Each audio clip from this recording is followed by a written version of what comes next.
अगर कोई आपको नीचा दिखाना चाहता है तो इसका मतलब है कि आप उससे पहले से ही ऊपर हो। जिंदगी जीने के लिए मिली है, इससे लोग क्या सोचेंगे यह सोचने में बर्बाद मत करो। किसी के बुरे वक्त में उसका हाथ पकड़ो, सहारा दो, उसे हिम्मत दो, क्योंकि बुरा वक्त थोड़े समय में चला जाएगा लेकिन वह आपको दुआ जिंदगी भर देता रहेगा। मनुष्य सुबह से शाम तक काम करके उतना नहीं थकता जितना चिंता और क्रोध के एक क्षण में थक जाता है। संबंध परमात्मा से अच्छे बना लो तो तुम्हें किसी की जरूरत नहीं पड़ेगी, तुम खुद सबकी जरूरत बन जाओगे। सलाह देने तो हजारों आते हैं लेकिन जब साथ देने की बारी आती है तो केवल भगवान आते हैं। जीतने के बाद तो सारी दुनिया गले लगाती है, क्योंकि जो आज आपके साथ है वह कल आपके खिलाफ हो सकते हैं।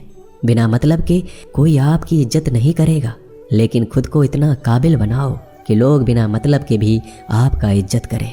भगवान कहते हैं सोने से पहले तुम सबको माफ कर दिया करो और तुम्हारे जागने से पहले मैं तुम्हें माफ कर दूंगा। भगवान ऑक्सीजन की तरह हैं जिन्हें आप देख नहीं सकते लेकिन उसके बिना आप रह भी नहीं सकते। कोई और तुम्हारी मदद नहीं कर सकता, अपनी मदद स्वयं करो।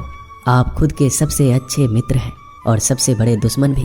इंसान तब समझदार नहीं होता जब वह बड़ी बातें करने लगे, बल्कि समझदार तब होता है जब वो छोटी छोटी बातों को समझने लगे। आप किस समय सही थे इसे कोई याद नहीं रखता, लेकिन आप किस समय गलत थे ये सब याद रखते हैं। सब दुख दूर होने के बाद ही मन प्रसन्न होगा, यह आपका भ्रम है। मन प्रसन्न रखो, सब दुख दूर हो जाएंगे, ये हकीकत है। किसी भी व्यक्ति की कोई भी बात बुरी लगे तो दो तरह से सोचो। यदि व्यक्ति महत्वपूर्ण है तो भूल जाओ और बात महत्वपूर्ण है तो व्यक्ति को भूल जाओ। रिश्तों का संबंध सिर्फ रक्त से नहीं होता, जो मुसीबत में हाथ थाम ले उससे बड़ा कोई रिश्ता नहीं होता। भगवान कहते हैं तुम सब कुछ मुझे सौंप दो, सारा दर्द परेशानी, और बिल्कुल हल्के होकर मुझे याद करो। धीरे धीरे तुम्हारा जीवन बदल जाएगा। हर रोज रात को सोने से पहले भगवान को अपनी पूरी दिनचर्या बता के सोएं। अगर आपके द्वारा किसी का दिल दुखा है तो मन ही मन उससे माफ़ी मांगे। अगर आपका किसी ने दिल दुखाया है तो उसे माफ़ करके सारी चिंताएं भगवान को सौंप कर सो जाए। यकीन मानिए इससे आपकी ज़िंदगी खुशनुमा बन जाएगी। क्रोध बोला हुआ एक शब्द इतना जहरीला हो सकता है कि आपकी 1000 प्यारी बातों को 1 मिनट में नष्ट कर सकता है। सबको हंसाना लेकिन किसी पर भी हंसना मत। सबके दुख बांटना लेकिन किसी को दुखी मत करना। सबकी राह में दीप जलाना लेकिन किसी का दिल जलाना मत। यही जीवन की रीत है, जैसा बोओगे वैसा ही पाओगे। दुआएं और प्रार्थनाएं असंभव को भी संभव बना देती है। ईश्वर को ना हमारे तन की जरूरत है ना धन की, उसको तो बस पवित्र मन की जरूरत है। इसलिए वो हमें कुछ भी छोड़ने के लिए नहीं कहता, बस कहता है बच्चे मन से विकार छोड़ो, गंदे विचार छोड़ो। जो आने वाला है वो हमेशा गुजरे हुए कल से बेहतर होगा। यही एक सोच आपके जीवन में कभी निराशा नहीं होने देगी। झूठ कितना अजीब है, खुद बोलो तो अच्छा लगता है, दूसरे बोले तो गुस्सा आता है। खुशियाँ चाहे किसी के साथ भी बांट लो, पर गम हमेशा भरोसेमंद इंसान के साथ ही बांटना चाहिए।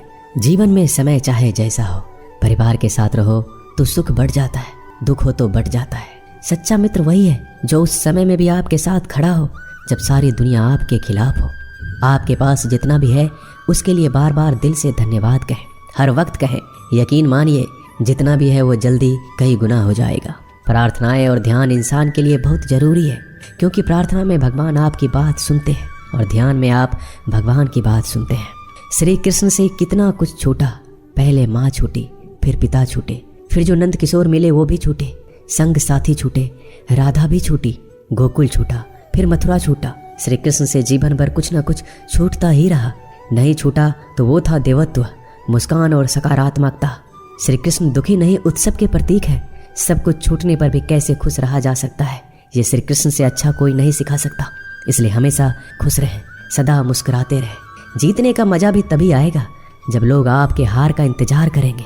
गीता में लिखा है यदि कोई आपको अच्छा लगता है तो अच्छा वो नहीं, अच्छे आप हैं, क्योंकि उसमें अच्छाई देखने वाली नज़र आपके पास है। अपनी पीड़ा के लिए संसार को दोष मत दो, अपने मन को समझाओ। तुम्हारे मन का परिवर्तन ही तुम्हारे दुखों का अंत है। सोच और नीयत अच्छी रखिए, फिर आपके कष्ट प्रभु स्वयं दूर कर देंगे। याद रखना, भगवान से कभी उम्मीद छोड़ना नहीं और दुनिया वालों से कभी उम्मीद रखना नहीं। सुख दुख एक सिक्के के 2 पहलू है। जहाँ सुख होगा वहाँ दुख भी होगा, जहाँ दुख होगा वहाँ सुख भी होगा।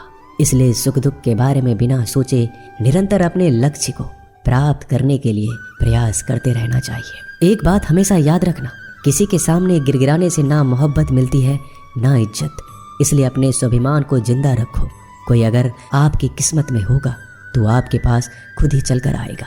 दूसरों को हराने का मौका मत दो, बस खुद को आगे ले जाने की जिद पालो। कभी हार ना मानने की आदत ही एक दिन जीतने की आदत बन जाती है।